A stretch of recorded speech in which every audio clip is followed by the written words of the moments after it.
আপনারা শুনছেন horror story with চঞ্চল। কাল্পনিক ভূতের অসাধারণ সমস্ত কাহিনী। ভূত যখন কথা বলে।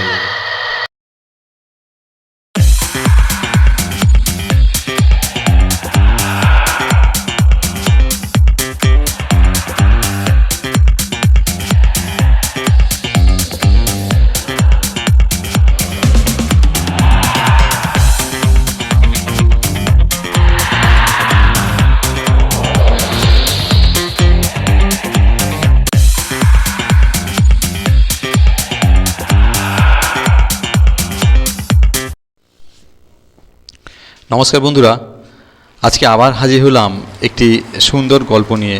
বটুক দাদার পাখি, যেটি লেখা সুনীল গঙ্গোপাধ্যায়ের।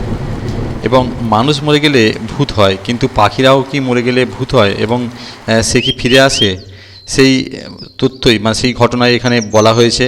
আশা করি আপনাদের ভালো লাগবে। আপনারা শুনতে থাকুন। বটুক দাদার পাখি, সুনীল গঙ্গোপাধ্যায়ের লেখা। আমাদের বটুক দাদা পাখিদের বলাতে পারতেন। পাখিরা যে সত্যি মানুষের মতো কথা বলতে পারে তা আমি নিজের কানে না শুনলে কিছুতেই বিশ্বাস করতুম না। রূপকথায় সুখ সারি আর ব্যঙ্গমির গল্প পড়েছি, কিন্তু রূপকথা তো রূপকথাই। পক্ষীরাজ ঘোড়া, মাছের পেটে মানুষ আর মানুষ খেকো দৈত্য যে সত্যি সত্যি কোথাও নেই তা আমরা ছোটোবেলাতেই বুঝে গিয়েছিলুম। সেই রকম জানতুম যে কথা বলা পাখির এমনি কথার কথা। কিন্তু বটুক দাদা আমাদের অবাক করে দিয়েছিলেন। বটুক দাদা অনেক দেশে ঘুরে ঘুরে হঠাৎ একদিন উপস্থিত হতেন আমাদের বাড়িতে। সঙ্গে নিয়ে আসতেন মাথা ভর্তি গল্প আর ঝোলা ভর্তি খুচরো পয়সা। একবার তিনি নিয়ে এলেন একটা পাখি। খাঁচায় বন্দি করে নয়, পায়ে শিকল বেঁধেও নয়, পাখিটা বসেছিল বটুক দাদার কাঁধে। সেটা যে ঠিক কী পাখি তা চেনা গেল না। দেখতে অনেকটা বেশ বড়সড় ঘুঘু পাখির মতো, কিন্তু গায়ের রং সবুজ। সেটাকে টিয়া পাখিও বলা যায় না, কারণ টিয়া পাখির মতন লাল ঠোঁট নেই। অথচ সবুজ রঙের ঘুঘু পাখিও তো আমার মতো কেউ দেখেনি। বটুক দাদা বললেন, ওটা একটা পাহাড়ি পাখি। কি করে যে একা একা এদিকে চলে এসেছে। আমি নৌকা করে আসছিলুম, পাখিটা প্রথমে উড়ে এসে ছোঁয়ের উপর বসলো। আমি আদর করে ডাকলুম, আয় আয়, কাছে আয়।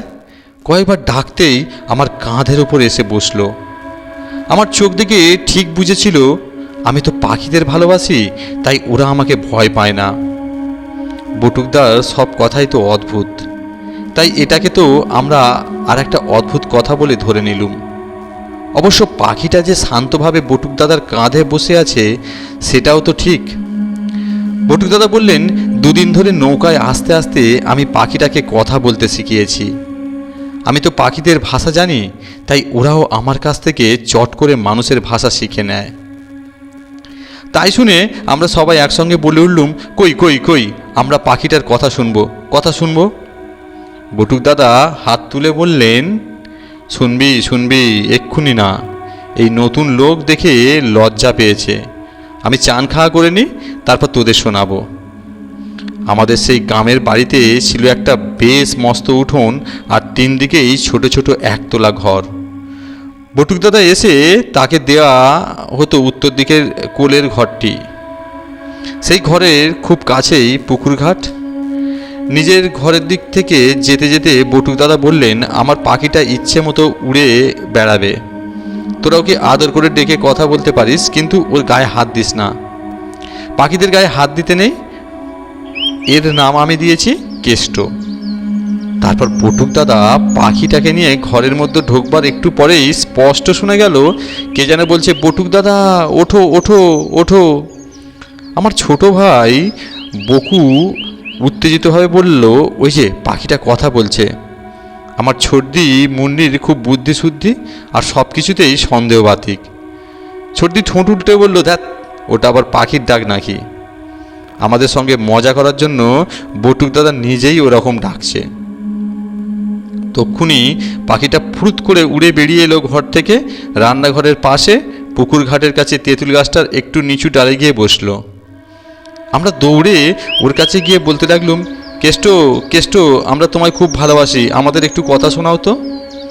পাখিটা যেন অবাক হয়ে আমাদের একটুক্ষণ দেখলো, তারপর ফুরুত করে উড়ে চলে গেল অনেক দূরে। আমরা বটুক দাদার ঘরের কাছে গিয়ে সবাই মিলে একসঙ্গে বললুম, ও বটুক দা, তোমার পাখি উড়ে গেল, কোথায় যেন যে চলে গেল। বটুক দাদা তখন ধুতি পাঞ্জাবি খুলে পাজামা আর আলখাল্লা পরছেন, জানলা দিয়ে মুখ বাড়িয়ে বললেন, চিন্তা করিস না, ও আবার ঠিক আসবে, এখনও জল খাবারের সময় তো।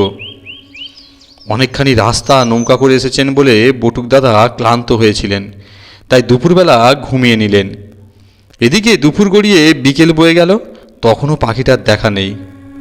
বটুক দাদার কাছে আমাদের গল্প শোনা হচ্ছে না বলে আমরা ছটফট করতে লাগলুম। বাড়ির বড়রা বটুক দাদাকে ঘুম থেকে ডেকে তুলতে বারণ করেছেন।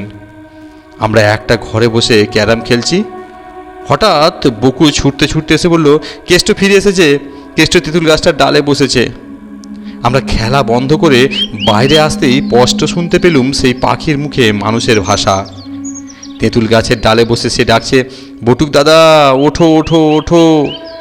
আমাদের চেঁচামেচি শুনে বাড়ির অনেকেই বাইরে বেরিয়ে এলো। আমরা বললুম, ওই শোনো, পাখি কথা বলছে। ঠাকুমা একগাল হেসে বললেন, ওটা নিশ্চয়ই একটা সবুজ রং করা ঘুঘু পাখি। ঘুঘু পাখির ডাক এক এক সময় ওই রকম শোনায়, মন দিয়ে শুনে দেখবি, ঘুঘু যেন বলছে, ঠাকুর গোপাল, ঠাকুর গোপাল, ওঠো ওঠো। বটুক দাদা ঘুম ভেঙে চোখ মুছতে মুছতে বাইরে এসে ডাকলেন, কেষ্ট, কেষ্ট। অমনি পাখিটা তেঁতুল গাছ থেকে উড়ে এসে বসলো বটুক দাদার কাঁধের উপর। আমরা কাছে গিয়ে বললুম, ও বটুক দাদা, তোমার কেষ্ট ওই একটা কথা ছাড়া আর কোনো কথা বলে না? বটুক দাদা গলা চড়িয়ে জিজ্ঞেস করলো, ওরে কেষ্ট, কেষ্ট রে, তুই কেমন আছিস? পাখিটা অমনি বলে উঠল, ভালো ভালো ভালো। বটুক দাদা আবার জিজ্ঞাসা করলেন, দুপুরে ঠিকমতো খাওয়া দাওয়া হয়েছে তো? এই জায়গাটা কেমন লাগছে? পাখিটা আবার বলল, ভালো ভালো ভালো। বটুক দাদা আমাদের দিকে তাকিয়ে বললেন, দেখলি, এর আগেও আমি কত পাখিকে কথা বলা শিখিয়েছি, তোদের ঠাকুরদাকে জিজ্ঞেস কর দেখিস। সেবারে যে 2-3 দিন বটুক দাদা রইলেন, পাখিটাকে নিয়ে আমাদের খুব আনন্দে কাটলো। এত পোষমানা পাখি আমরা আগে দেখিনি, তার একটুও ভয় ভয় নেই। সে আমাদের পড়াশোনার সময় ঘরের মধ্যে চলে আসে, একপাশে চুপ করে বসে যেন আমাদের পড়াশোনে। ঠাকুমা বললেন, আহারে, পাখিটা নিশ্চয়ই আগের জন্মে মানুষ ছিল, তাই মানুষের পাশে পাশে থাকতে এত ভালোবাসে। আমরা কেষ্টর গায়ে হাত দিই না, কিন্তু তার সঙ্গে কথা বলি। সে বেশি কথা বলতে পারে না বটে, কিন্তু আমাদের সব কথাই যেন বুঝতে পারে। অধিকাংশ প্রশ্নেরই উত্তরে সে বলতো, ভালো ভালো ভালো, কিংবা না না না। প্রশ্নগুলো সেইভাবেই সাজাতে হয়। যেমন আমরা যদি তাকে জিজ্ঞাসা করি, কেষ্ট, তোমার কেউ কষ্ট দিয়েছে? অমনি সে বলে, না না না না। কিংবা, কেষ্ট, আজকে বৃষ্টি হবে? সে বলবে, না না না না। 3 দিন বাদে বটুক দাদা যখন কেষ্টকে নিয়ে চলে গেলেন, তখন আমাদের খুব মন খারাপ হয়ে গেল। আমরা নৌকার ঘাট পর্যন্ত গিয়ে বটুক দাদাকে বললুম, বটুক দাদা, পরের বার যখন আসবে তখন কেষ্টকে ঠিক সঙ্গে করে এনো কিন্তু। বটুক দাদা ঘাড় হেলিয়ে বললেন, হ্যাঁ রে, আনবো। কিরে কেষ্ট, তুই আসবি না? কেষ্ট এই কথার উত্তর দিল না, কারণ সে হ্যাঁ বলতে পারে না। তখন আমি জিজ্ঞাসা করলুম, কেষ্ট, তুমি অন্য জায়গায় থেকে যাবে না তো? কেষ্ট তখন বলল, না না না না। বটুক দাদা ফিরে এলেন 1.5 মাস বাদে। এবার তার সঙ্গে রতন বলে একটা ছেলে এসেছে, কিন্তু তার কাঁধের ওপর পাখিটা নেই। তা দেখে আমাদের বুকটা ধড়াস করে উঠল। কেষ্ট আসেনি? সে কি অন্য জায়গায় উড়ে চলে গেছে? বটুক দাদা এক সময় বলেছিলেন যে আগেও তিনি অনেক পাখিকে কথা বলা শিখিয়েছেন বটে, কিন্তু এক সময় তাদের আবার আকাশে উড়িয়ে দিয়েছেন। আমরা জিজ্ঞেস করলুম, বটুক দাদা, কেষ্ট কোথায়? কেষ্টকে আনুনি? বটুক দাদা বললেন, হ্যাঁ এসেছে, কেষ্ট আছে, পরে দেখতে পাবি। কিন্তু বটুক দাদার সঙ্গে কোনো জিনিসপত্র নেই, কাঁধে শুধু একটা টাকা পয়সা রাখার ঝুলি, তার মধ্যেও একটা পাখি রাখাও যায় না। তাহলে কেষ্ট কোথায়? সে কি আকাশপথে আসছে? বটুক দাদা বললেন, এবারে বড় বাঁচা বেঁচে গেছি রে, দারুণ বিপদের মুখে পড়েছিলুম। দাঁড়া, একটু বিশ্রাম করে নিই, তারপর সব কথা শোনাবো। দুপুরবেলা বটুক দাদা ঘুমিয়ে পড়লেন, তখনও কেষ্টর পাত্তা নেই। আমরা রতন নামে ছেলেটিকে জিজ্ঞেস করলুম, এই, তুমি কেষ্টকে চেনো? তাকে দেখেছো? সে এখন কোথায় আছে বলতে পারো? রতন বলল, হ্যাঁ আমি কেষ্টকে চিনি, অনেকবার দেখেছি, কিন্তু সে এখন কোথায় আছে তা তো বলতে পারবো না। বঙ্কু জিজ্ঞাসা করল, তুমি যে এবারে বটুক দাদার সঙ্গে এলে, আসবার পথে তাকে একবারও দেখতে পাওনি? রতন হঠাৎ মুখ চুন করে বলল, না গো, কি করে দেখবো বলো, গত সপ্তাহে যে তাকে একটা বেড়ালে খেয়ে ফেলেছে। আমরা সব কটি ভাই বোন একসঙ্গে আঁতকে উঠে বললুম, হ্যাঁ, বেড়ালে খেয়ে ফেলেছে কেষ্টকে? যা, তা হতেই পারে না। রতন বলল, আমি নিজের চোখে দেখেছি গো, গত সপ্তাহে আমাদের নৌকা বাঁধা হয়েছিল চাঁদপুরের ঘাটে, আমরা মুড়ি খেতে বসেছি, কেষ্ট পাশেই বসে আছে, হঠাৎ ঘাট থেকে একটা হুলো বিড়াল লাফিয়ে পড়ে কামড়ে ধরল কেষ্টকে। তারপর তো তাকে মুখে নিয়ে দিল এক উল্টো দিকে লাফ, আমি লাঠি নিয়ে তেড়ে গেলুম, কিন্তু ততক্ষণে কেষ্ট মারা গেছে। পাখির প্রাণ কি বিড়ালের কামড়ে বাঁচে? বিড়ালটার মুখ থেকে কেষ্টর আত খাওয়া দেহটা উদ্ধার করা হলো, তারপর ভাসিয়ে দেওয়া হলো নদীর জলে। বটুক দাদা সেদিন খুব কেঁদেছিলেন। ভীষণ দুঃখে আমরা সবাই চুপ করে গেলুম। শুধু বকু মিনমিন করে রতনকে জিজ্ঞেস করলো, তবে যে তুমি প্রথমে বললে কেষ্ট কোথায় আছে তা তুমি জানো না? রতন এ প্রশ্নের কোনো উত্তর দিল না। বিকেলবেলা ঠাকুরদা, ঠাকুমার বাবা, কাকার আসরে চামড়ি খেতে খেতে বটুক দাদা শোনালেন এবারে বিপদের গল্প।